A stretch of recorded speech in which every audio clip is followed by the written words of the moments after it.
satisfying. My gosh, that is fun. In today's video, we are seeing if we can make working replicas of Breath of the Wild fire arrows.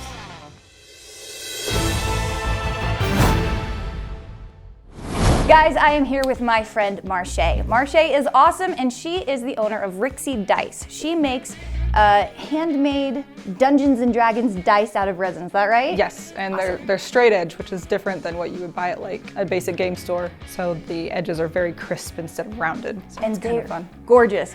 So what I'm gonna ask you to help me with is, I have been casting resin Breath of the Wild arrows, and you and I have discussed that I have been doing this very wrong. So here's the basic idea. We're going to see if we can replicate Breath of the Wild fire arrows by adding ferrocerium to them. We're going to sculpt them, add some metal, and then fire them and see if they start fires. I thought when I started using resin, now with resin you use two parts. You use a resin and a hardener. I did a lot of sculpting. I used to be a sculptor, you guys know that about me. And I made lots of molds with silicones. I'm very familiar with that material. I know nothing about resin. So I was thinking, well, if I add more hardener than resin, it's gonna be stronger, right? No. So apparently not. So I'm learning. And then I thought, I'll just use this dye. Which you can use, Okay. but sparingly, because resin is fussy, and if you set off the AB, then it won't harden. So let me explain. Here's one that I just cast. Resin's not supposed to do that, guys. So what we're going to be doing today is I'm actually going to re-sculpt one, and we're going to add ferrocerium to it. Now the reason we're doing that is because ferrocerium is that really fun metal that likes to spark when it hits something, and we think we can make fire arrows with this. So you'll want to start off with your AB. Okay. I would suggest using a very accurate scale that will give you down to the 0.00 measurement. So the fact that I was just like pouring in an ounce and then another ounce. And I mean, you can eyeball it, but if you can get it perfectly, it's going to be a much more harder cure. So I put the cup on, and then I push 0 so that it measures with the cup, so it's straight zeros. So normally you would have gloves and a mask on. I have gloves. Would you like the gloves? No, it's okay.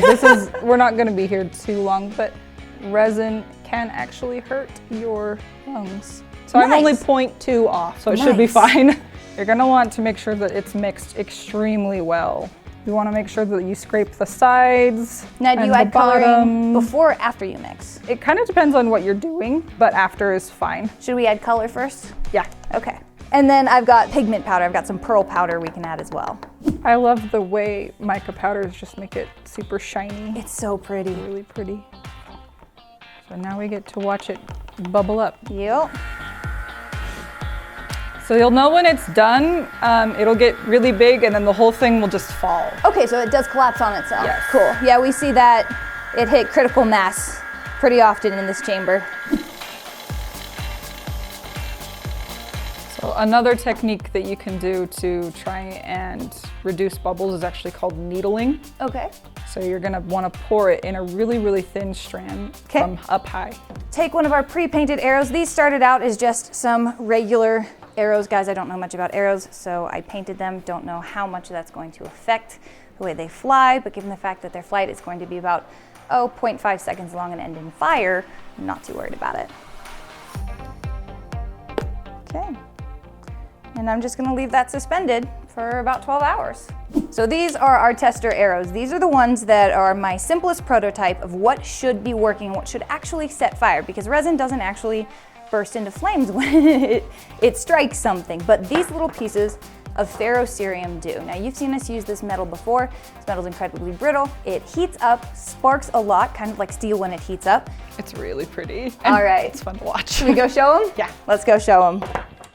So the whole goal right now is I'm going to just strike the wall with this and see if it even produces a spark. If it does, then I'm gonna let Marche's husband, Chance, go ahead and shoot one off because it's so much fun. You guys probably remember Chance from our Evermore hoverboard video. So they're back in the studio with us today. Let's see how this goes. All right, pull back really slow so it doesn't, yeah. Started sparking before it sparked. even. So that one was because it heated up more. Yep. So it actually exploded from, remember when I was worried about the force of the drawback. But it still works, it works, Nate! Marche, thank you again so much for helping me with my resin arrows. None of them would have survived if it wasn't for you. Guys, Marche is the owner of Rixie Dice. Go check that out in the link below. Happy to help. Thank you. Thanks for having me. Thank you.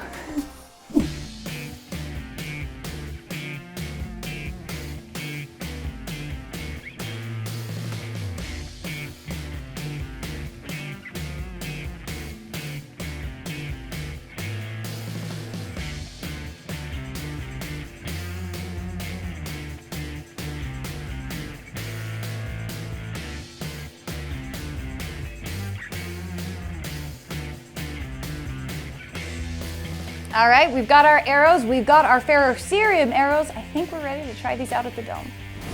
Yesterday we were firing these arrows at the studio, but we want to do things a little bit bigger with them now, and it wasn't going to be safe in a residential area, so we switched it up a little bit. We're going to start out with our resin fire arrows. Now these look really pretty, they're great for props, but they aren't actually going to explode on impact the way we want. So what I'm actually going to do is just light it on fire because resin burns. We'll see what that looks like flying through the air.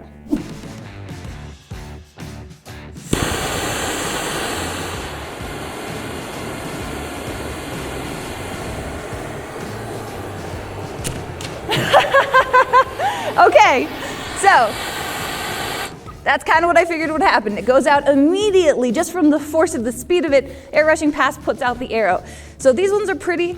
I'm probably just gonna keep them as props. Let's go to the actual fire arrows that we've built.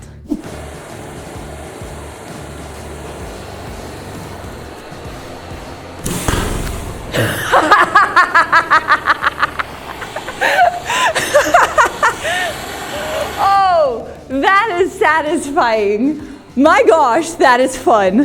It actually started a fire. It's a tiny fire, but it's a fire. Remote fires. Okay, let's make it even better.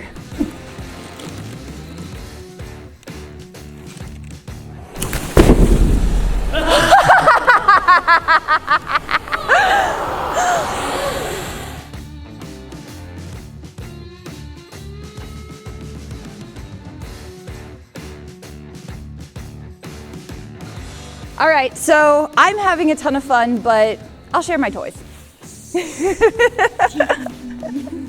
I'll go put more methyl alcohol on the wall too.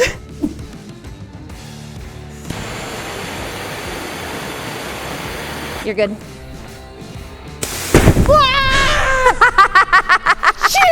That one had a little too much time on it for it to spark when I fired, but it looked really cool, so it's Are you totally... okay? Oh yeah, I'm fine. Okay.